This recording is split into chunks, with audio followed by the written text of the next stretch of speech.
So please introduce yourself. Hi, my name is John McCartney.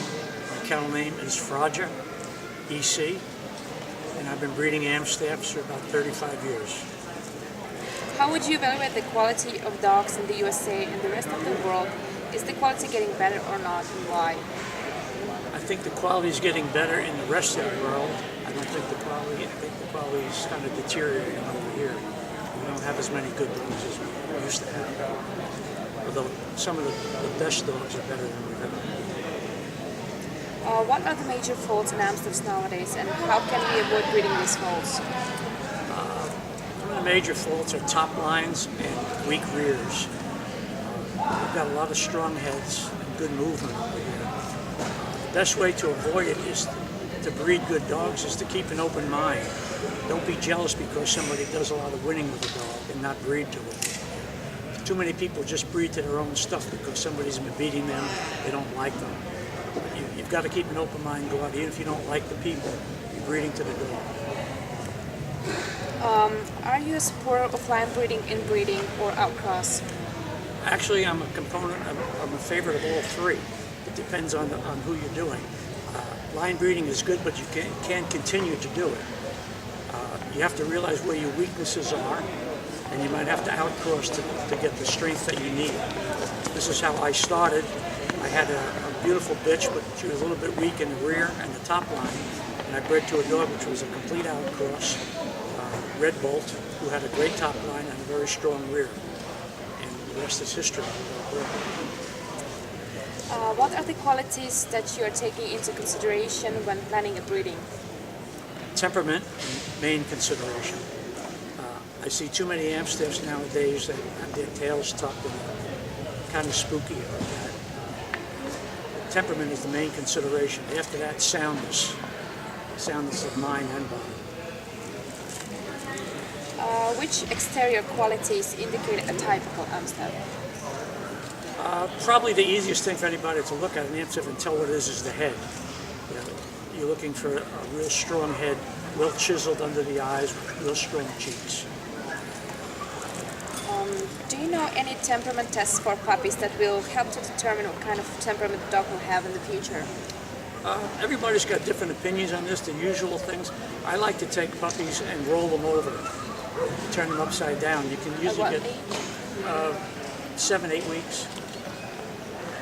You see a lot of things with that. Some will respond very bad to it, some will be very good with it. Other than that, there's not a lot you can tell. Things, they continue to change as they get older.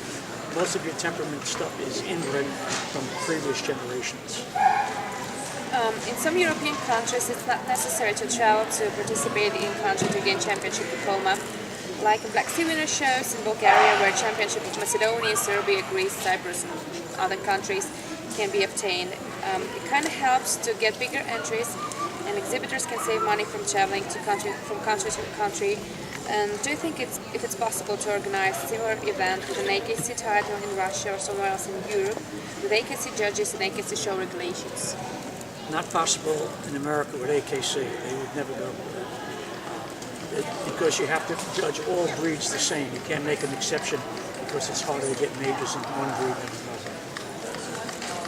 And your personal opinion, why there's such a small entry of dogs for this national, and well, it's getting lower and lower every year. So why do you think it's going on? Well, there's several things going on. One, this was not a particularly well organized event.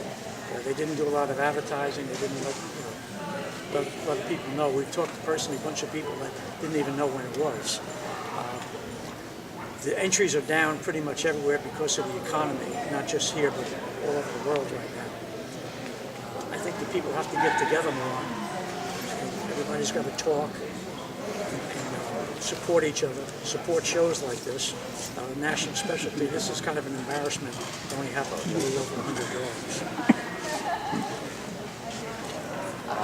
What, in your opinion, is the most important thing in the breed, whether it's temperament or pedigree or health or look? Absolutely, temperament is the most important thing. I mean, you have to live with these dogs. You know, the dog is a show dog only for a couple of years at the best, and the rest of the time, you know, I mean, I have a dog that's 15 years old, so most of his life is spent living with me. So temperament is certainly the most important thing. What do you think about Schutzhund training? Did you know that? Schutzhund training? Yeah. I'm a proponent of it. I like it. I did Schutzhund with 3 of my dogs. I think it's very good. People misinterpret that, teaching them to be an attack dog. They're not an attack dog. It's more of a game. But it shows good temperament and good athletic ability. So I'm a big proponent of Schutzhund. Is it possible to show a dog the conformation shows and at the same time to work with it in Schutzhund? Do you think one dog can be used in both? Oh yeah, my Rough Rider dog did both, and so did my Thunder Battery bitch. They both did Schutzhund work, and I actually finished a dog owned by John O'Hanlon that had a Schutzhund 3, and I showed him. It's certainly possible. The dog, they're really good at distinguishing when they're in the show ring and when they're in the Schutzhund. What do you think about the height the dogs in our breed nowadays? I don't Besides have a problem with the height. In my opinion, I know the standard says about 17 to 19 inches, but the word about is in there for a reason. About to you may be a half an inch, about to me maybe 2 inches. See, when they fought these dogs years ago, they fought in different weight classes. So there's no ideal.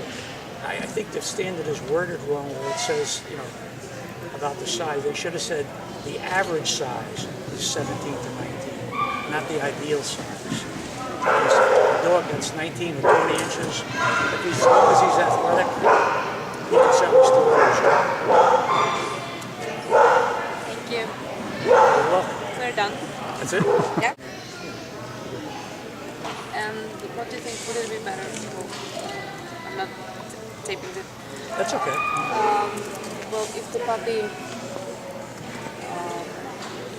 what should be the best reaction to think that this is the correct puppy with the correct temperament? What should be the reaction of the puppy? If he doesn't get freaked out, it's okay if he resists a little bit like Yeah, that. so he should be agile and happy. Exactly. He should stay stable. Like, oh, what's going on with my stomach?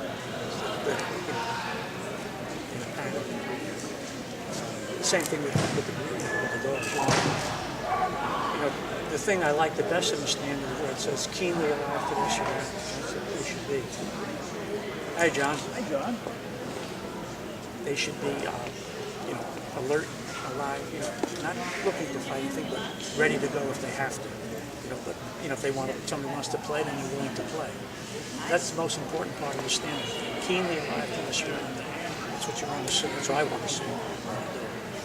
And like I said, when I talk about the breed to somebody, I tell you what the standard says. If my variations, how I feel, I tell you that. I say, this is not what the standard says, this is my opinion, like the size.